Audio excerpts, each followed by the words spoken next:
Hello નમસ્કાર વિદ્યાર્થી મિત્રો, આપણી આ સહિયારી યુટ્યુબ ચેનલ પર આપ સર્વનું હાર્દિક સ્વાગત છે.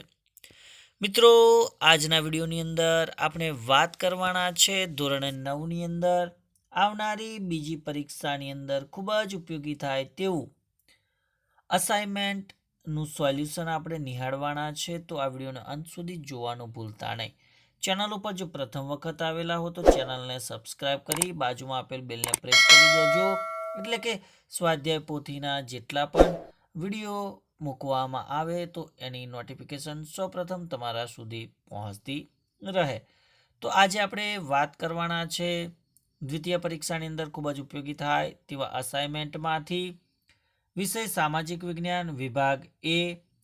એમાં પ્રકરણ 1 છે, જે પ્રથમ પરીક્ષાના અભ્યાસક્રમમાંથી લેવામાં આવેલું હતું અને એમાં વિકલ્પોવાળા પ્રશ્નોની આપણે ચર્ચા કરવાના છે. તો પહેલો પ્રશ્ન જોઈએ કે પ્રાચીન સમયથી ભારત અને યુરોપ વચ્ચેના વેપાર માર્ગનું મુખ્ય કેન્દ્ર કયું હતું? તો એની અંદર જવાબ આવશે કોન્સ્ટેન્ટિનોપલ. બીજું, નીચેનામાંથી કયું વિધાન ખોટું છે? તો અહીંયા સી એ ખોટું છે કે ભાઈ પ્લાસીના યુદ્ધથી કંપનીને બંગાળ, બિહાર અને ઓડિશાની દીવાની સત્તા મળી. ત્રીજું છે કે કઈ યોજના મીઠા ઝેર સમાન હતી? તો એ આવશે સહાયકારી યોજના. ત્યારબાદ ચોથા નંબરનો પ્રશ્ન છે કે અંગ્રેજોએ ત્રીજો મૈસૂર વિગ્રહ કોની સાથે કર્યો? તો એ આવશે ટીપુ સુલતાન. પાંચમું છે કે કેપ ઓફ ગુડ હોપ બુશીરની શોધ કોને કરી? તો એ જવાબ આવશે બાર્થ્યુલોમી ડેવિડે. ત્યારબાદ પ્રકરણ 5 છે કે સાયમન કમિશન કેટલા સભ્યોનું બનેલું હતું? તો જવાબ આવશે 7 સભ્યોનું. અને ડોમિનિયન સ્ટેટસ એટલે શું? તો એ આવશે સાંસ્થાનિક સ્વરાજ્ય. તો મિત્રો, તમે નિહાળી રહ્યા છો વિકાસ પરીક્ષાલક્ષી અસાઇનમેન્ટ દ્વિતીય પરીક્ષા ધોરણ 9 અને વિષય છે સામાજિક વિજ્ઞાન.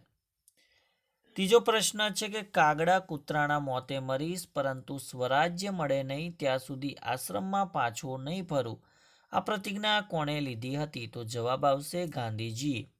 ચોથું છે કે નેતાજીનું હુલામનું નામ કોને મળ્યું હતું? તો એ આવશે સુભાષચંદ્ર બોઝને. પાંચમું છે હિન્દુસ્તાનના વિભાજન સમયે ભારતમાં કયા અંગ્રેજ ગવર્નર જનરલ હતા? તો જવાબ આવશે માઉન્ટ બેટન.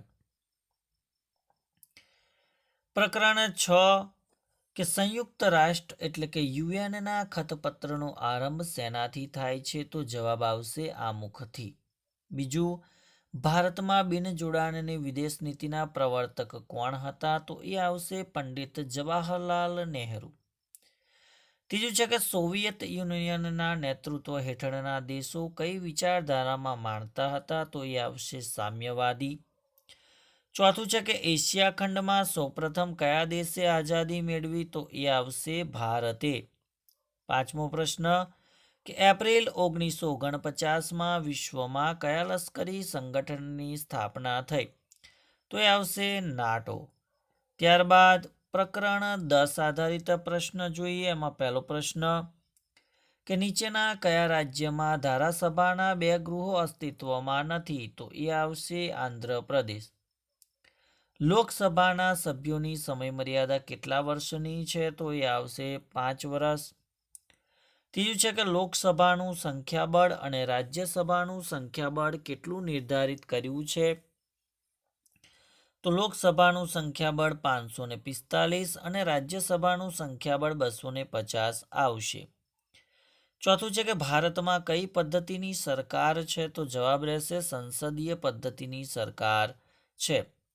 ત્યારબાદ પાંચમું છે કે ભાઈ નીચેના જોડકાઓને આપણે જોડવાના છે, જેમ કે જિલ્લા સેવા સદન, તો એની અંદર સી ઓપ્શન આવશે કલેક્ટર. મહાનગરપાલિકા, તો એ આવશે કમિશનર. અને જિલ્લા પંચાયત, તો એ આવશે ડીડીઓ, એટલે કે વિકલ્પ બી આપણો સાચો ઉત્તર છે. ત્યારબાદ પ્રકરણ 11 આધારિત પ્રશ્ન કે સર્વોચ્ચ અદાલતના ન્યાયાધીશની નિમણૂક કોણ કરે છે? તો એ આવશે રાષ્ટ્રપ્રમુખ. બીજું, મિઝોરમ અને ત્રિપુરાની વડી અદાલત કયા રાજ્યમાં આવેલી છે? તો એ આવશે અસમમાં.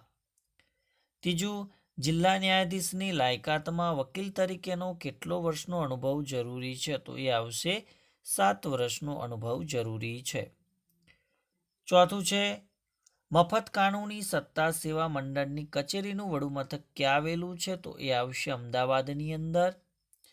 ભારતના બંધારણનું અર્થઘટન કોણ કરે છે? તો જવાબ રહેશે સર્વોચ્ચ અદાલત. પ્રકરણ 14 પ્રથમ પરીક્ષાના અભ્યાસક્રમમાંથી લીધેલું છે. એમાં પહેલો પ્રશ્ન કે વિશ્વનું સર્વોચ્ચ શિખર કયું છે? તો એ આવશે માઉન્ટ એવરેસ્ટ. બીજું, પતકાય ટેકરીઓ તો અરુણાચલ પ્રદેશની અંદર. તો લુશાઈ ટેકરીઓ ક્યાં હશે? તો કે મિઝોરમમાં હશે. અરવલ્લી અને વિંધ્યાચળની વચ્ચે કયો ઉચ્ચ પ્રદેશ આવેલો છે? તો જવાબ આવશે માળવાનો ઉચ્ચ પ્રદેશ આવેલો છે.